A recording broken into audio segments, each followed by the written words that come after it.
Olá, meus irmãos, sejam muito bem-vindos ao canal Álvaro André Ministério Tempo para Ver.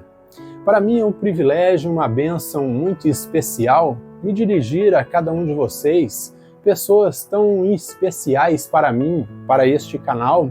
Eu cumprimento a cada um de vocês com a graça e a paz do nosso Senhor e Salvador Jesus Cristo. E peço que o Deus Todo-Poderoso lhes abençoe grandemente em mais esta exposição. Eu agradeço pela audiência de cada um. Você que já é inscrito, deixe seu like, comente, compartilhe com seus irmãos em Cristo. E você que é novo, você que tem visitado o nosso canal aí semanalmente, mas ainda não tem se inscrito, eu te convido, se inscreva no nosso canal. Clique aí na barrinha de inscrições abaixo do vídeo e venha fazer parte desta família que a cada dia vem crescendo cada vez mais, para que assim você possa ir crescendo espiritualmente através de todo o conteúdo que nós publicamos aqui. E eu te garanto, será de bênção para a sua vida. Pois bem, você que está aí do outro lado, você que está nos assistindo, eu te convido a abrir a Escritura em Apocalipse, no capítulo 20, a partir do versículo 1 até o 7, que nos diz da seguinte maneira. Este texto, por duas ocasiões eu estive expondo. Em uma ocasião, que está em nossa série ali de exposições no livro do Apocalipse, eu expus esse texto e expus as várias visões acerca do milênio. E em uma segunda exposição que fiz também na nossa série de exposições no livro das Revelações, eu estive expondo acerca da visão pré-milenista clássica. Hoje eu quero abordar com vocês acerca do amilenismo e por que esta visão acerca do milênio ela é mais bíblica do que as demais existentes, o pós-milenismo e também o pré-milenismo clássico. E diz assim a palavra de Deus: E vi descer do céu um anjo que tinha a chave do abismo e uma grande cadeia em sua mão. Ele prendeu o dragão, a antiga serpente, que é o diabo e Satanás, e amarrou-o por 1000 anos. E lançou-o no abismo, e ali o encerrou, e pôs selos sobre ele, para que não mais engane as nações, até que os 1000 anos se acabem. Depois disto, importa que seja solto por pouco tempo, ou por um pouco de tempo. E vi tronos, e assentaram-se sobre eles, e foi-lhes dado o poder de julgar. E vi as almas daqueles que foram degolados pelo testemunho de Jesus e pela palavra de Deus, e que não adoraram a besta nem a sua imagem, e não receberam o sinal em suas testas, nem em suas mãos, e viveram e reinaram com Cristo durante 1000 anos. Mas os outros mortos não reviveram, até que os 1000 anos se acabaram. Esta é a primeira ressurreição. Bem-aventurado e santo aquele que tem parte na primeira ressurreição. Sobre estes não tem poder a segunda morte, mas serão sacerdotes de Deus e de Cristo, e reinarão com ele 1000 anos. E acabando-se os 1000 anos, Satanás será solto da sua prisão. Amém? Lemos até aqui as Escrituras Sagradas. Agora eu lhe convido a inclinar os seus rostos e orar comigo nestes momentos, para que Deus abençoe toda a nossa exposição neste dia.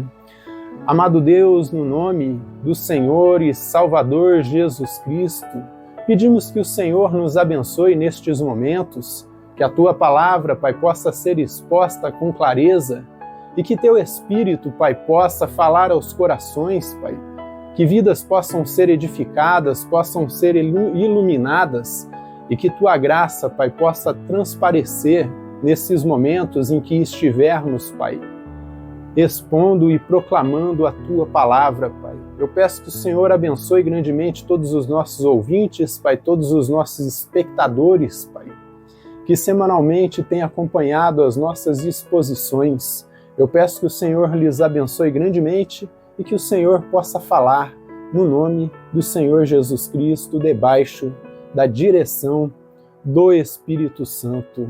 Amém e amém. Pois bem, queridos amigos, então hoje eu me proponho a falar com vocês a respeito do amilenismo. Então, o que é amilenismo? É o nosso tema nesta ocasião, que eu gostaria de abordar com vocês. Em outras ocasiões eu falei a respeito do milênio, e por aquela época, quando eu falava a respeito do milênio, ainda cria que era um período cronológico de tempo que seria executado ali em Jerusalém, em Israel. Só que depois de muito estudar, meus irmãos, acerca deste tema aqui no livro do Apocalipse, vários questionamentos começaram a vir, e a partir destes questionamentos eu elaborei este conteúdo que eu vou expor aqui para cada um de vocês, depois de ter lido vários artigos, depois de ter lido vários livros e obras a respeito do assunto, comentários bíblicos, eu cheguei à conclusão de que nem o pós-milenismo, nem o pré-milenismo clássico, eles são consistentes com o texto sagrado, mas sim o amilenismo. E, em linhas gerais, o amilenismo ele diz que o reino de Deus, ou o milênio, abordado aqui por João no livro do Apocalipse, ele é um processo que começou há 2000 anos atrás, quando o Messias judeu, Jesus Cristo, ele aparece aqui nesta terra. Mas William Barclay, ao comentar a respeito desta sessão, ele diz algo bastante interessante aqui, eu gostaria de compartilhar com vocês, e ele diz assim em seu comentário: devemos assinalar que nunca foi uma doutrina universalmente aceita por toda a igreja. O que ele está falando aqui?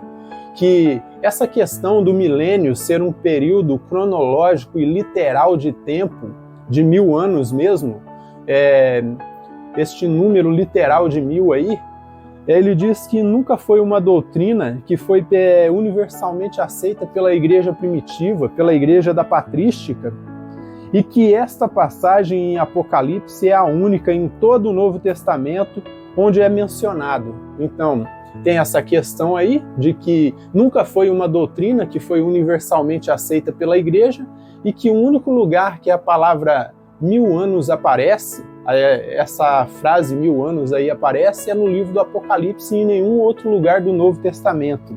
Mas eu poderia acrescentar algo mais aqui ao que Barclay está dizendo, que todos os textos que os nossos irmãos pré-milenistas clássicos afirmam que é o milênio literal de 1000 anos aqui nesta terra, é Isaías 11, Isaías 65 e 66. E quando você vai analisar esses textos, o contexto do que Isaías está falando ali, está sendo abordado a questão do estado eterno, de novos céus e de nova terra. Nunca é mencionado o termo milênio. Outros vão argumentar, como o pastor Marcos Granconato, que fala de animais ali sendo dóceis, que caminham com crianças e que não tem nenhum perigo, cobras peçonhentas que não picam mais. E isso tudo, meus irmãos, ele afirma que são seres literais, animais literais. Eu posso afirmar que no estado eterno pode ser que haja animais sim, e que esses animais estarão em um estado tão restaurado de graça que eles vão ser dóceis mesmo, mas em nenhum momento o texto sagrado ali, que o pastor Marcos Granconato me perdoe, menciona o termo milênio. Então, quando nós analisamos esses principais textos aí, Isaías 11, Isaías 65 e Isaías 66, todos esses textos, Isaías aborda a questão do estado eterno, a questão do novos céus e nova terra. E o Barclay, ele segue aqui, sendo o seu pano de fundo preponderantemente judeu. Então, o que ele quer dizer com isso? Ele diz que a doutrina do milênio literal nunca foi uma doutrina aceita universalmente pela igreja. O único lugar que aparece o termo 1000 anos é em Apocalipse 20, e em terceiro lugar é uma ideia preponderantemente ou dominantemente judia, do pensamento judeu. As interpretações literais do milênio sempre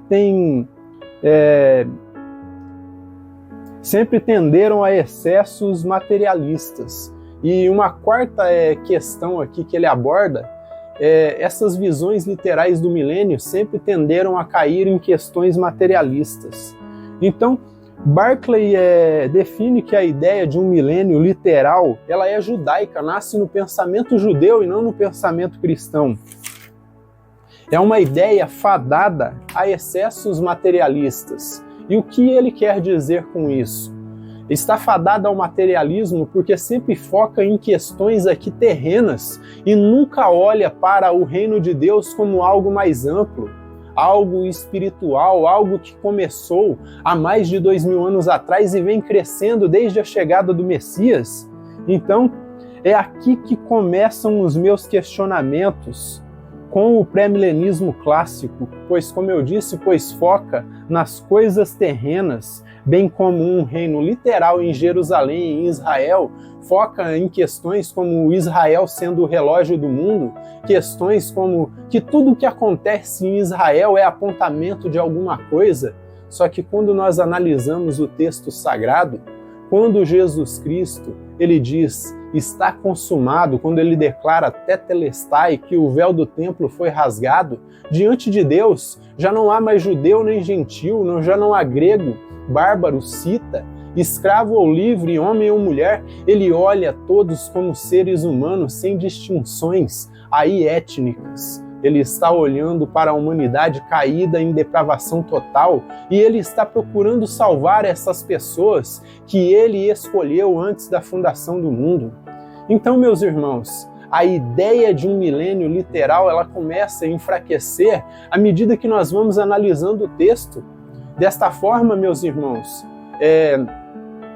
já não existe mais Israel e povo gentil, existe o povo eleito de Deus que foi chamado antes da fundação do mundo. Muitos podem achar, mas Deus não tem nenhum tipo de projeto mais com o povo judeu. O projeto que ele tem é o mesmo projeto que ele tem para com o gentil. Se houver eleitos entre os judeus, eles serão chamados e eles serão convertidos à fé cristã e se tornarão cristãos. Eles já não serão mais judeus na questão religiosa. Eles podem continuar sendo judeus na questão étnica, porque isso nunca vai mudar. Como eu sou brasileiro, mas também sou cristão, o fato de eu ser cristão não muda o fato de eu ser brasileiro. Então, desta forma, questões étnicas continuam da mesma forma, mas a questão religiosa ela muda.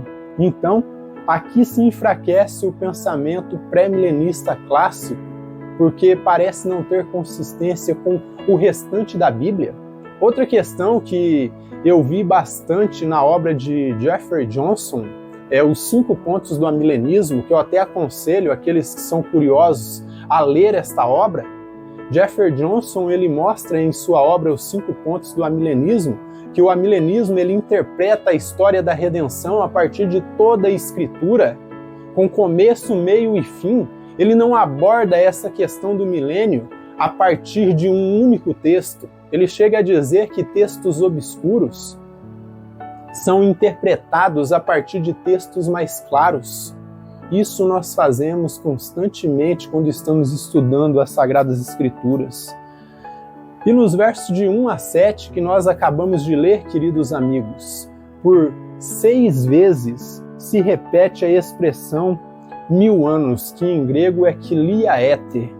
Tanto no original grego, como no português e em outras traduções que eu estive lendo também, como a Reina Valera, 1960, em espanhol, todas essas traduções aí, sejam em português, sejam em espanhol ou até em inglês, vai se repetir da mesma forma que está lá no grego. Vai se repetir 7 vezes o termo kilia éter, que é 1000 anos.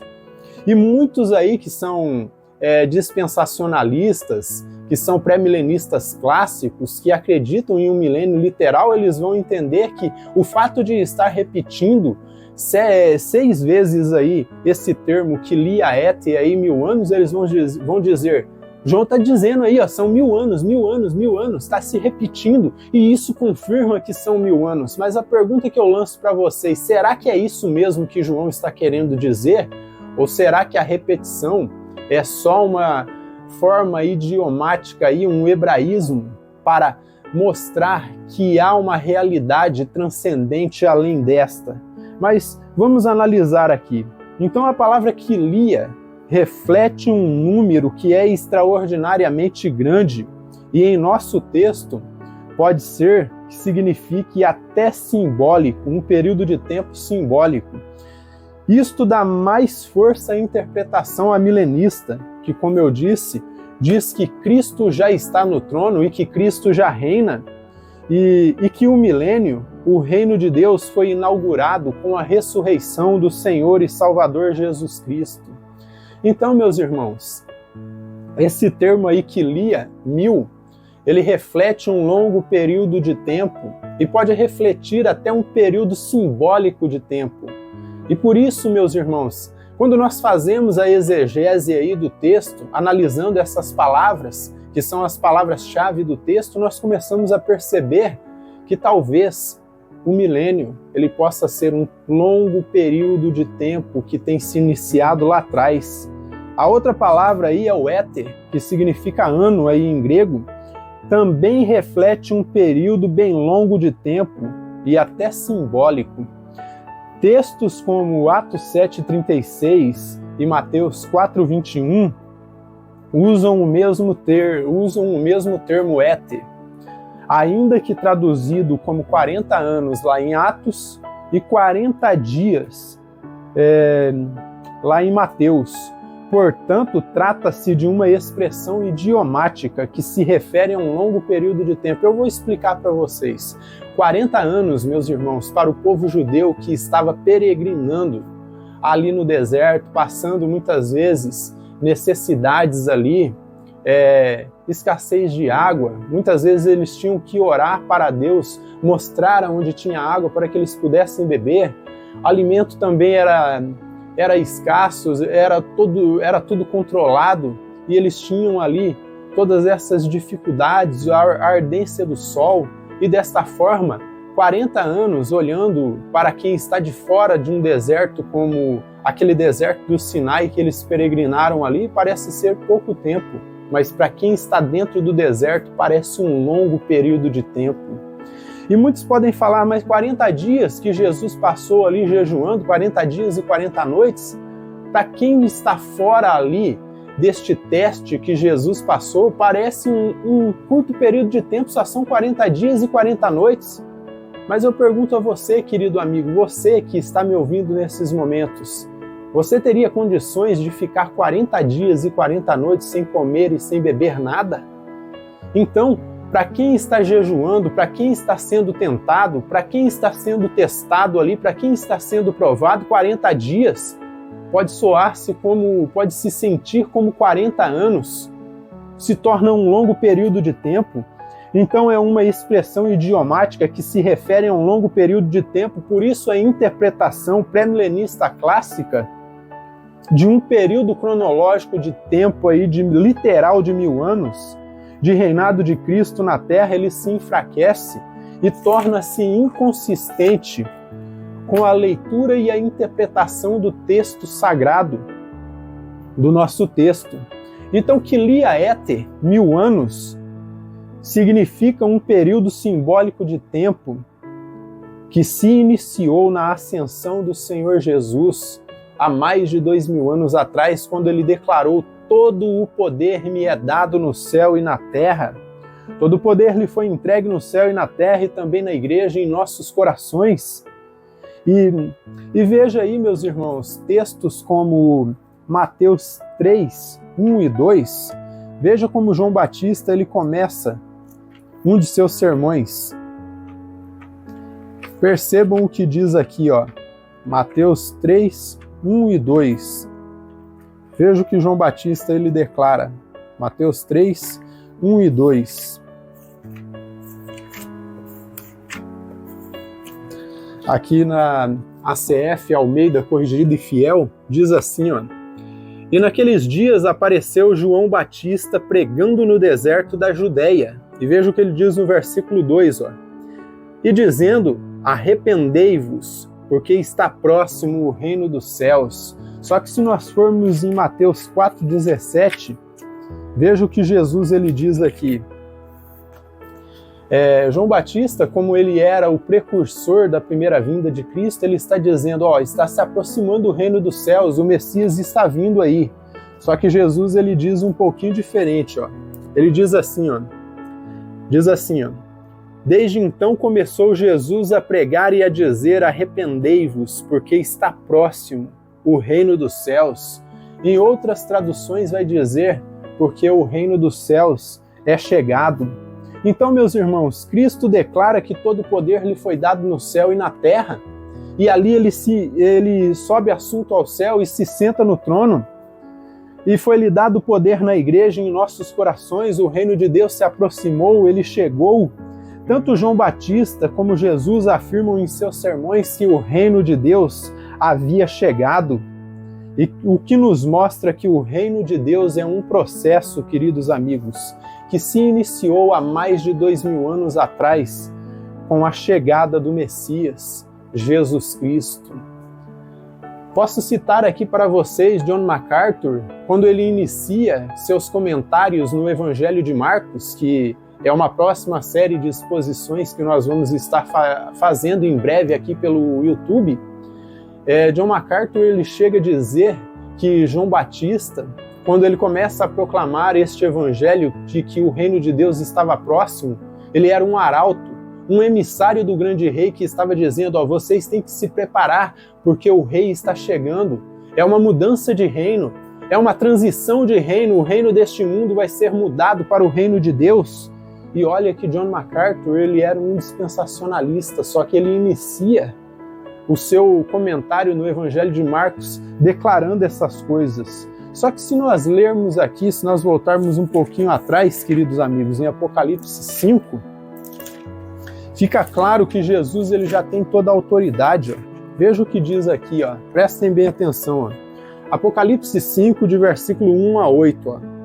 E vi na destra do que estava assentado sobre o trono um livro escrito por dentro e por fora, selado com 7 selos. Então João está dizendo, ó, estou vendo um sentado no trono, à direita de Deus, com um livro escrito por dentro e por fora. E se você já nos acompanha de longa data, você vai se lembrar que quando eu expunha esse texto aqui, em nossa série de exposições no livro do Apocalipse, eu explicava para vocês que este livro selado com 7 selos, escrito por dentro e por fora, ele é o título de propriedade do céu e da terra. É como se fosse uma escritura. Ele é a história da redenção de toda a história. Ele é a história da redenção da humanidade, escrita nas páginas deste livro. Os nomes dos eleitos estão ali. E ele segue, ó. E vi um anjo forte bradando com grande voz: quem é digno de abrir o livro e de desatar os seus selos? Então um anjo, ele se levanta e pergunta: será que tem alguém que é digno de abrir esse livro e tomar a autoridade de toda a história da redenção da humanidade e do universo? E diz, ó, o versículo 3, e ninguém, nem no céu, nem na terra, nem debaixo da terra, podia abrir o livro, nem olhar para ele. Então ele olha e não vê ninguém, ó. E eu chorava muito. João começa a chorar, ó, porque ninguém fora achado digno de abrir o livro, nem de o ler, nem de olhar para ele. E disse-me um dos anciãos: não chores, eis aqui o leão da tribo de Judá, a raiz de Davi, que venceu para abrir o livro e desatar os seus selos. Quando parecia que estava tudo perdido, que a humanidade estava sem direção, um dos anciãos que estava ali diante do trono olha para João e diz o seguinte: ó, não chora, João.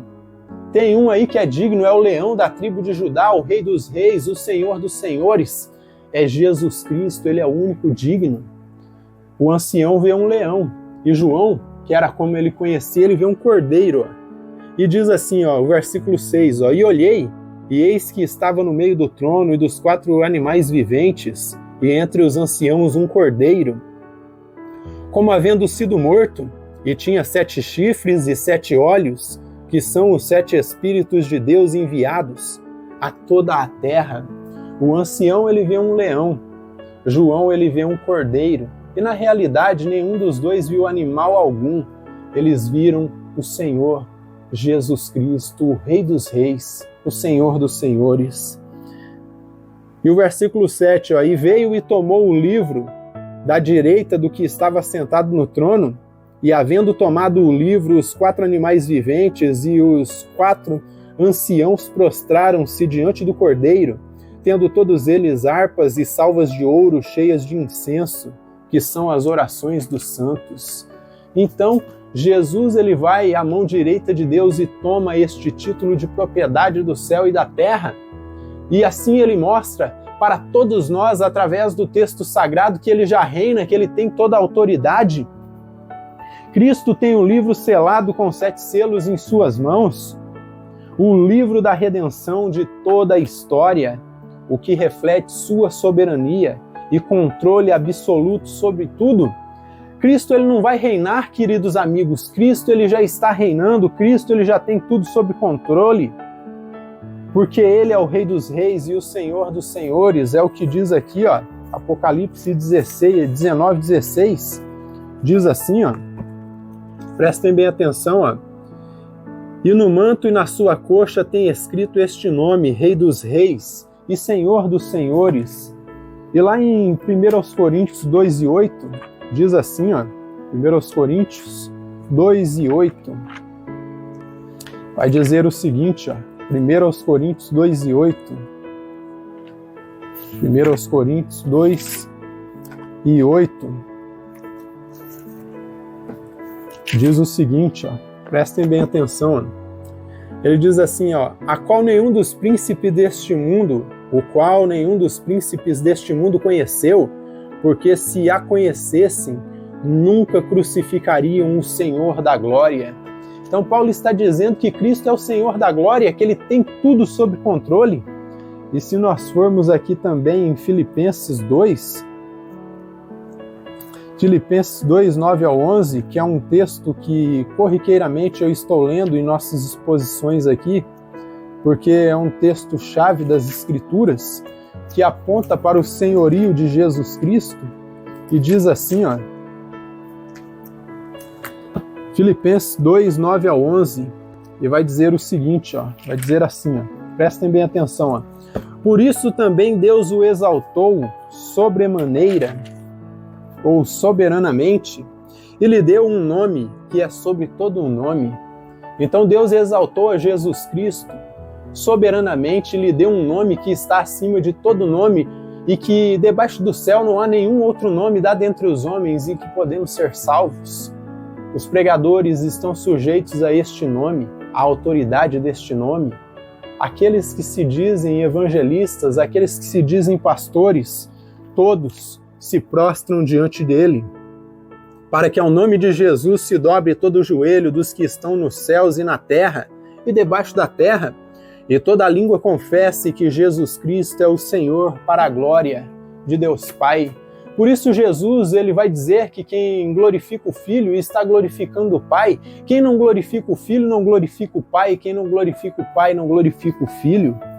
E se nós seguirmos aqui, ó, na carta aos Hebreus, também tem algo mais aqui, ó, Hebreus 1:3, vai dizer o seguinte, ó, ele diz assim, ó, o qual sendo o resplendor da sua glória e a expressa imagem da sua pessoa, e sustentando todas as coisas pela palavra do seu poder, e havendo feito por si mesmo a purificação dos nossos pecados, assentou-se à destra da majestade nas alturas. E o versículo 4, ó, feito tanto mais excelente do que os anjos, quanto herdou mais excelente nome do que eles. Jesus é exaltado para sempre nos céus. Então Jesus ele foi feito mais excelente do que os anjos. Jesus ele foi feito mais excelente do que todos os seres que foram criados, porque ele não foi criado, ele foi gerado no Pai. E desta forma ele herdou um mais excelente nome. E se nós formos aqui no capítulo 8, versículo 1, o autor da carta aos Hebreus ele vai dizer o seguinte, ó, ora, a suma do que temos dito é que temos um sumo sacerdote tal que está assentado nos céus, à destra do trono da majestade. E se nós seguirmos aqui no livro do Apocalipse, no capítulo 3 e versículo 21, João ele vai declarar o seguinte a respeito aqui de Jesus, ó. Vejam bem o que diz aqui, ó, capítulo 3 e versículo 21, que diz assim, ó, Ao que vencer, lhe concederei que se assente comigo no meu trono, assim como eu venci e me assentei com meu Pai no seu trono. E desta forma, João está declarando que Jesus já está sentado no trono. E se nós formos no capítulo 7, e versículo 17, vai ter algo mais aqui também, ó. 7, versículo 17, ó, diz assim, ó: porque o cordeiro que está no meio do trono os apacentará, ele lhes servirá de guia para fontes vivas das águas, e Deus limpará dos seus olhos toda lágrima. Jesus já está sentado no trono. E 22, e versículo 3, diz assim, ó: e ali nunca mais haverá maldição contra alguém, nela estará o trono de Deus e do Cordeiro, e os seus servos o servirão. Desta forma, meus irmãos, há vários textos que mostram que Jesus ele já reina, ele já está reinando. Mas talvez muitos podem se perguntar, mas Álvaro, o que esse ensino a respeito do milênio, sendo interpretado pela posição amilenista, tem a dizer para mim? E eu quero dizer para vocês, tem muito a dizer. Preste atenção no que eu vou falar agora. O mundo está quebrado, meus irmãos. Está indo a bancarrotas, políticos corruptos, líderes mundiais corrompidos, juízes corruptos. O mundo em colapso, indo de mal a pior. Mas podemos descansar na soberania divina, queridos amigos, porque ainda que o mundo está em colapso, o mundo está quebrado, as organizações mundiais estão indo de mal a pior, o dinheiro já não tem mais o seu valor, a inflação está nas alturas. Nós podemos descansar na soberania divina ao saber que Cristo já está sentado no trono e que Ele governa tudo, e ainda que o mundo está em colapso, a igreja não está em colapso. A igreja está caminhando de glória em glória porque Cristo está com tudo sob controle. Queridos amigos, ainda que o mundo está quebrado, ainda que o mundo está indo de mal a pior, os líderes mundiais estão fenecendo como a palha e estão se secando, o reino de Deus ele continua brilhando, ele continua crescendo progressivamente. Desta forma, descanse, meus irmãos, na soberania divina, porque o nosso Rei, Jesus Cristo, ele já reina e tem tudo sob o controle de suas mãos. Os homens com os seus governos podem estar falidos, mas o reino de Deus caminha em progresso de glória em glória. Portanto, esse texto afirma claramente que Cristo ele já reina, ele já está no trono, ele já tem tudo sob controle. E por isso é muito difícil não entendermos, meus irmãos, o milênio como um processo progressivo, como o grão de mostarda da parábola que foi contada por Jesus lá em Mateus 13, 31 e 32. Vamos ler esse texto aqui, ó.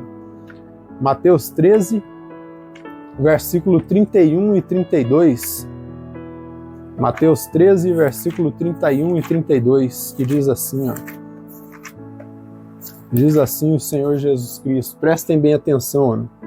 Ele diz assim, ó: outra parábola lhes propôs, dizendo, e veja como ele começa, ó: o reino dos céus é semelhante ao grão de mostarda que o homem, pegando nele, semeou no campo, o qual é realmente a menor de todas as sementes, mas crescendo é a maior de todas as plantas, e faz-se uma árvore, de sorte que vêm as aves do céu e se aninham nos seus ramos.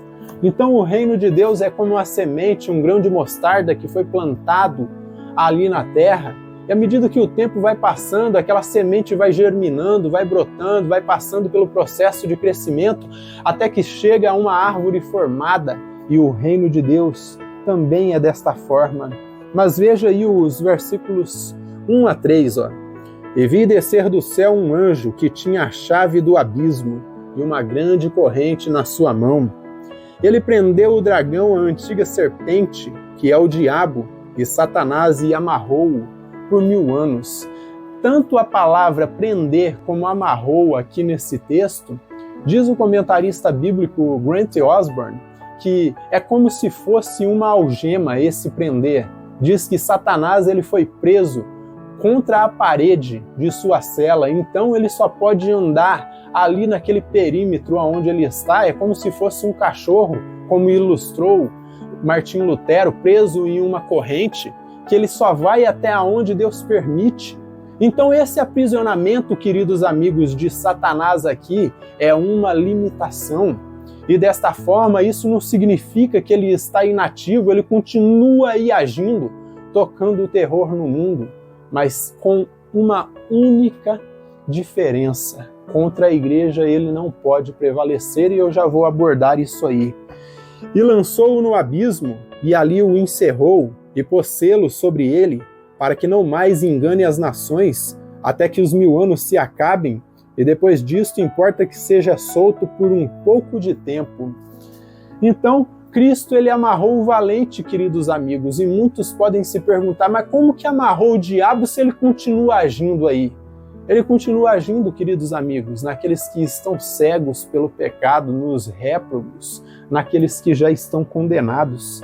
Cristo amarrou o diabo há mais de 2000 anos atrás em sua primeira vinda, mas como eu disse, isso não significa que ele está inativo, que ele está inoperante, porque Pedro ele vai dizer que o diabo ele anda ao derredor buscando quem ele possa tragar.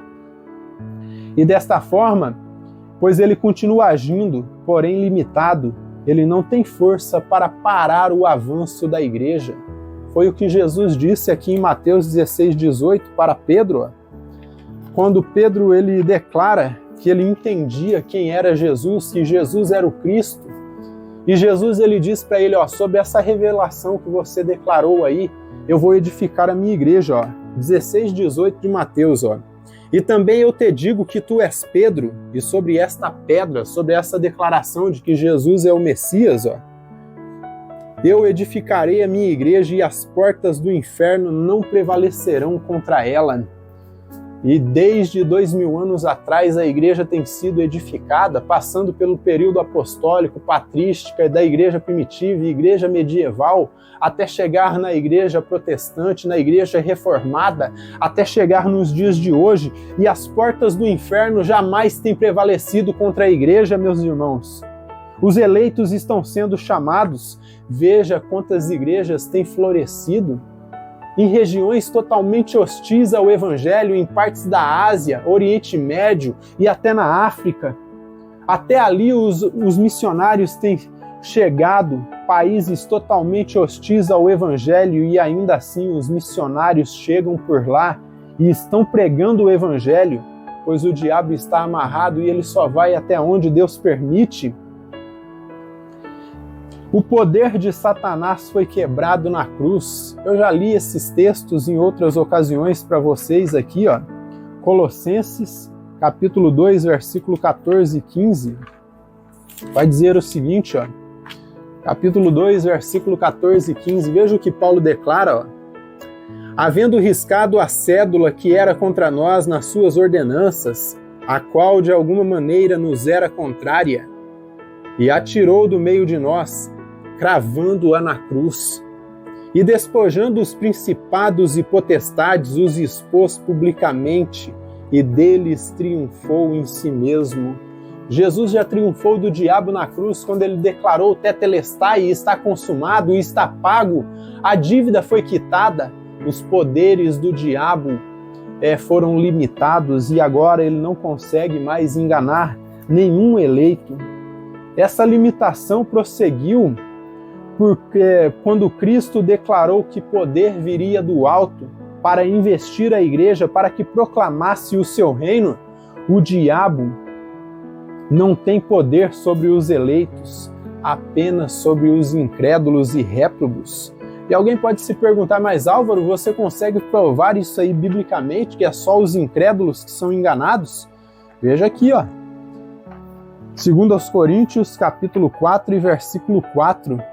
Veja o que diz aqui, 2 Coríntios, capítulo 4 e versículo 4. Veja o que Paulo diz aqui, 2 Coríntios, capítulo 4 e versículo 4 diz assim, Vejam bem como é claro isso aqui, nos quais o Deus deste século cegou o entendimento dos incrédulos, para que lhes não resplandeça a luz do Evangelho, da glória de Cristo, que é a imagem de Deus. Então o Deus deste século cegou o entendimento dos réprobos e dos incrédulos. Isto nos dá segurança, queridos amigos, segurança de salvação, pois vemos um Deus vivo e ativo, reinando, controlando tudo, até o diabo, que é a sua criatura, pois Deus é soberano, o diabo, ele é criatura, e por isso ele tem que se sujeitar a Deus e à sua igreja. O diabo sim tem causado terror no mundo, mas ele é limitado. E como diz a minha mãe, o diabo ele se levanta para cair porque ele é um derrotado. Ele se levanta, mas ele tem que cair com a boca no pó porque ele já foi humilhado na cruz, ele já foi destronado. O diabo se levanta para cair porque ele é um derrotado e jamais irá prevalecer contra a igreja. Então, meus irmãos, a perspectiva milenista, ela nos traz mais segurança pelo seguinte argumento, queridos amigos, porque nos dá certeza de salvação, nos dá certeza que Cristo já está reinando, que ele reinará no futuro e que ele reinou no passado. Ele sempre esteve controlando toda a história da humanidade, porque ele é o Rei dos Reis, porque ele é o Senhor dos Senhores. Nós não precisamos esperar um milênio físico em Jerusalém para vermos Jesus reinando, porque ele já reina agora, ele reina nos céus, ele reina na terra, ele reina na sua igreja, ele reina em nossos corações, queridos amigos. Então desfrute do reino de Deus, porque o reino de Deus, disse Jesus, está entre nós. Ele disse isso porque ele é o próprio reino de Deus. Mas o verso 4 até o 6, muitos dispensacionalistas dizem que esse trecho aqui do livro do Apocalipse é uma criptonita para os amilenistas, mas eu vou mostrar para vocês que não tem nada de criptonita, não tem nada de bomba, não tem nada de pedrada, porque é bem simples de entendermos isso aqui, ó. Então, versos 4 ao 6, ó. E vi tronos, e assentaram-se sobre eles, e foi-lhes dado o poder de julgar, e vi as almas daqueles que foram degolados pelo testemunho de Jesus e pela palavra de seu poder, ou pela palavra de Deus, né? E que não adoraram a besta, nem a sua imagem, e não receberam sinal em suas testas, nem em suas mãos, e viveram e reinaram com Cristo durante 1000 anos. Mas os outros mortos não reviveram, até que os 1000 anos se acabaram. Esta é a primeira ressurreição. Bem-aventurado e santo aquele que tem parte na primeira ressurreição. Sobre estes não tem poder a segunda morte, mas serão sacerdotes de Deus e de Cristo e reinarão com ele 1000 anos. Então os dispensacionalistas dizem que esse texto é uma pedrada para os calvinistas, amilenistas, mas eu vou mostrar para vocês que não tem nada de pedrada, não tem nada de bomba atômica, porque a interpretação disso é bem interessante e bem clara. Aqui fala de 2 ressurreições, queridos amigos, e muitos podem falar, mas tem textos que falam de uma única ressurreição, então como que João, ele fala de 2 ressurreições? Nós devemos analisar os textos bíblicos e entender, meus irmãos. A palavra ressurreição aqui é um termo grego que pode ser traduzido como regeneração também.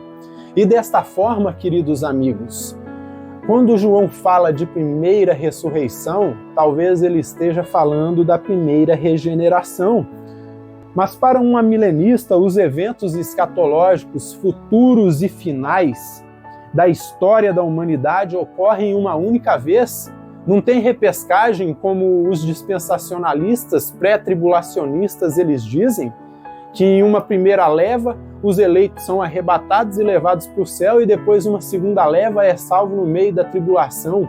Não, todos são salvos em meio à tribulação, porque Jesus ele retorna depois da tribulação, porque eu sou pós-tribulacionista e é desta forma que eu interpreto que Jesus ele retorna depois da grande tribulação, não tem repescagem.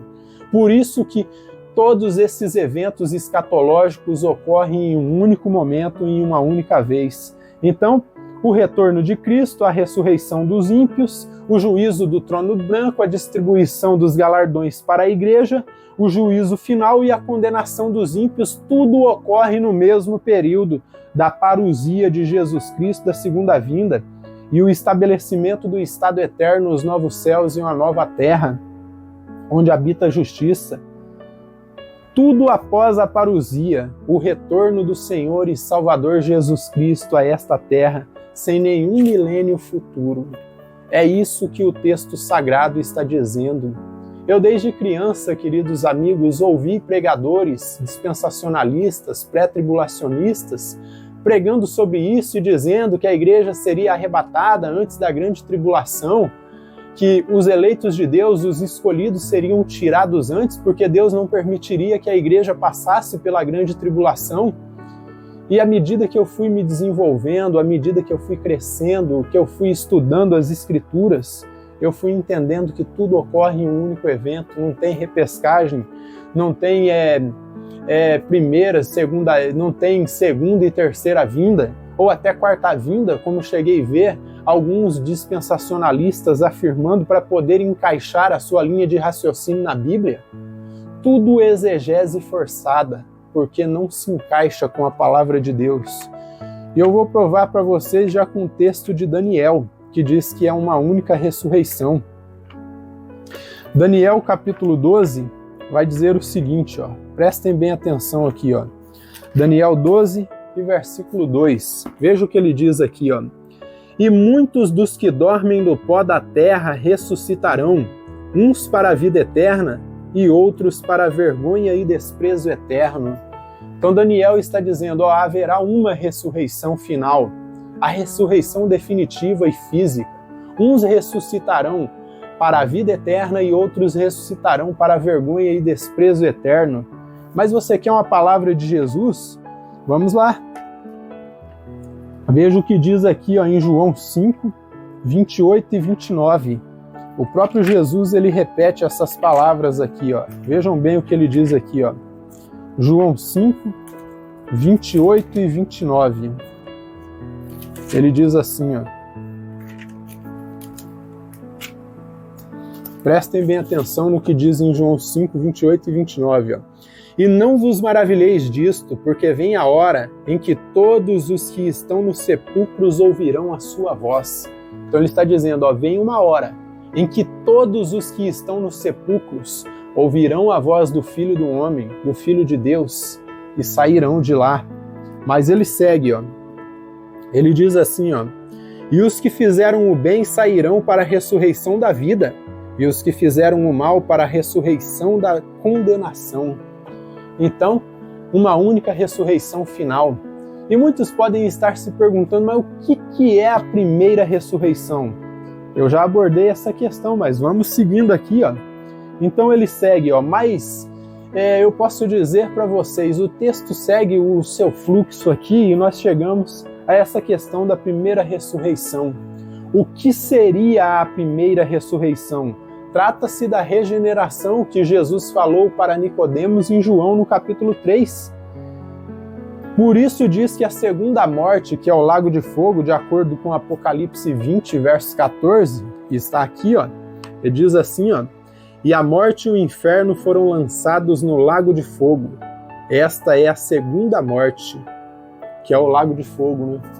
Então, desta forma, meus irmãos, uma pessoa que foi regenerada, ela não pode ser condenada nesse lugar. Então, por isso é que a segunda morte não tem poder sobre aqueles que têm parte na primeira ressurreição.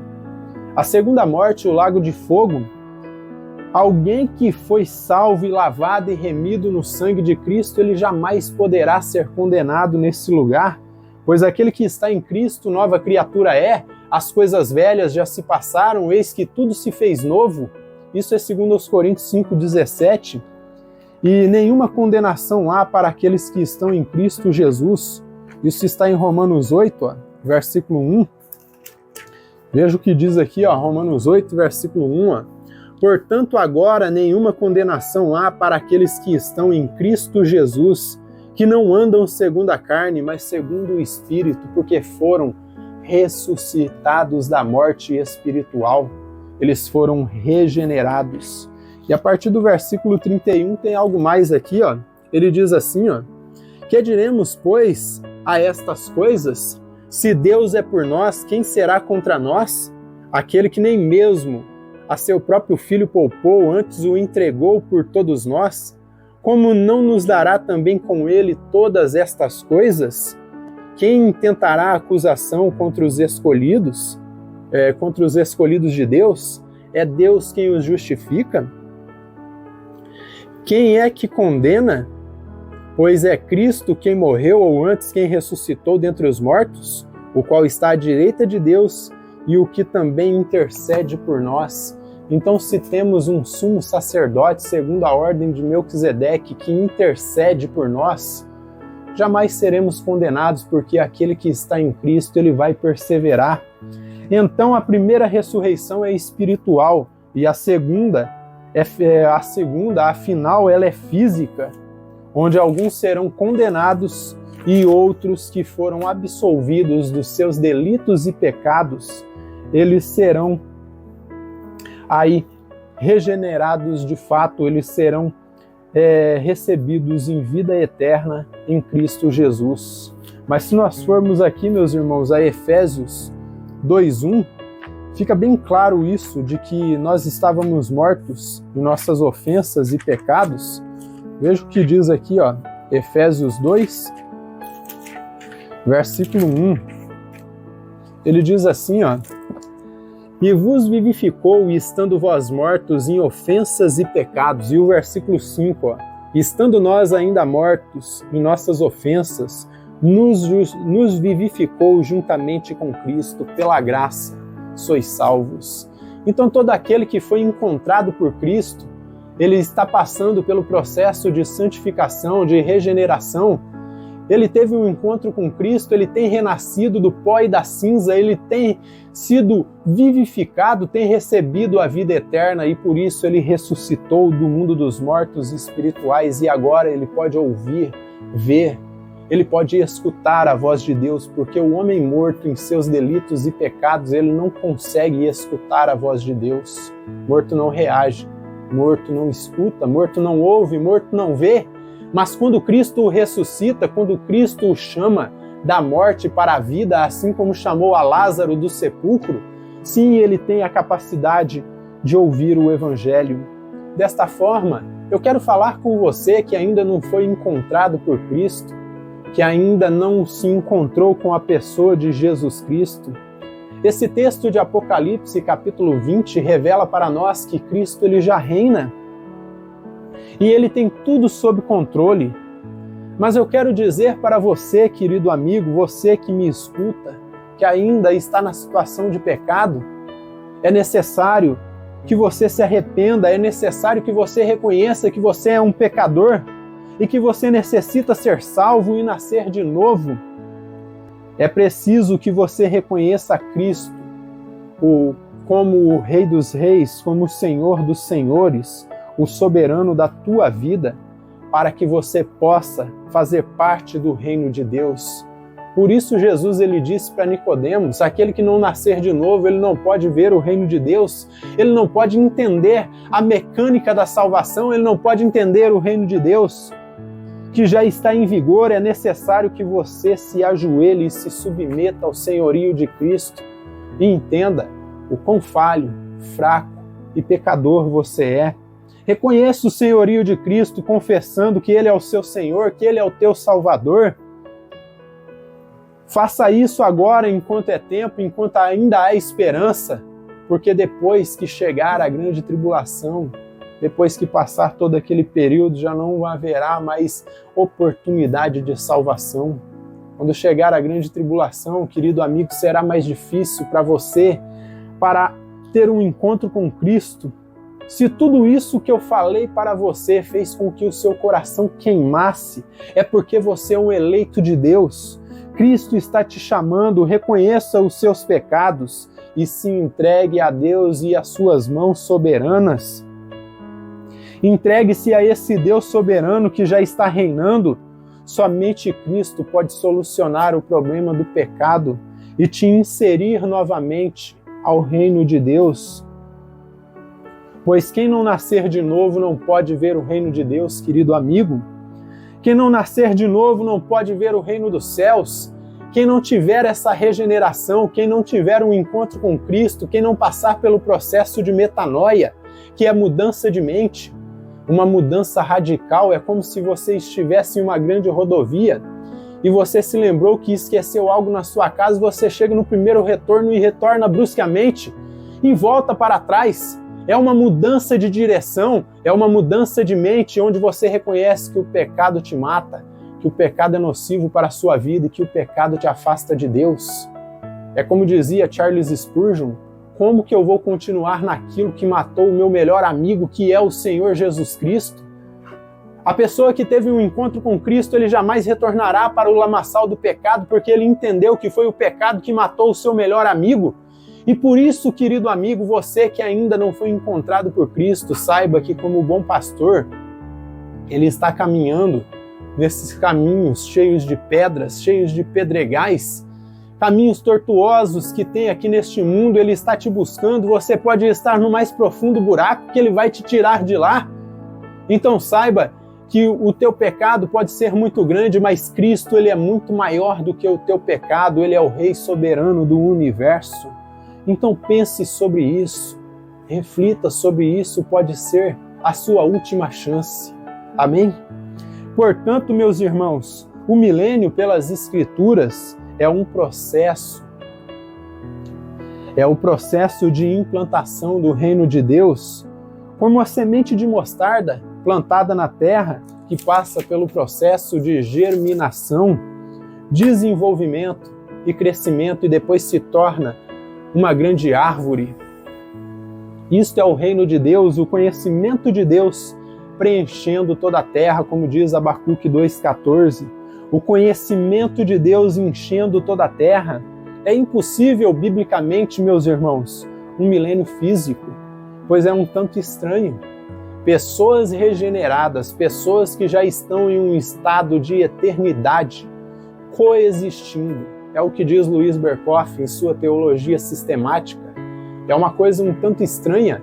Pessoas já transformadas em corpos regenerados, em estado de eternidade, coexistindo com pessoas mortais. O pecado existindo com o não pecado é uma coisa tão absurda, meus irmãos, tão inconsistente, não se sustenta pelas Escrituras. E por isso este que vos fala teve que tomar uma decisão e mudar de direção. É metanoia, eu mudei. Antes, pré-milenista clássico acreditava que havia um milênio literal, cronológico, 1000 anos, em tempos cronológicos aqui desta terra, só que à medida que fui estudando, fui percebendo que não fazia sentido. Então, um milênio físico, pois é um tanto estranho, pois mortais e regenerados vivendo simultaneamente juntos é estranho, e depois de um período de 1000 anos de paz, Cristo reinando, ainda acontecer guerras, porque existe pecado e não pecado ao mesmo tempo. Isso é um absurdo, isso não faz sentido, e por isso que tive que mudar. Então, por isso eu mudei.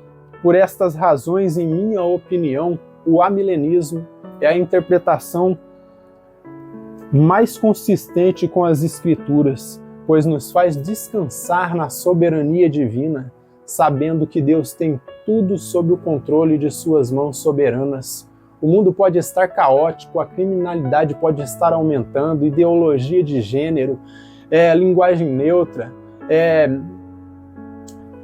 as escolas estão numa situação precária, o nosso dinheiro já não vale tanto, queridos amigos, mas uma coisa eu posso dizer para vocês, Deus ele está no controle de tudo, pois ele segue no trono.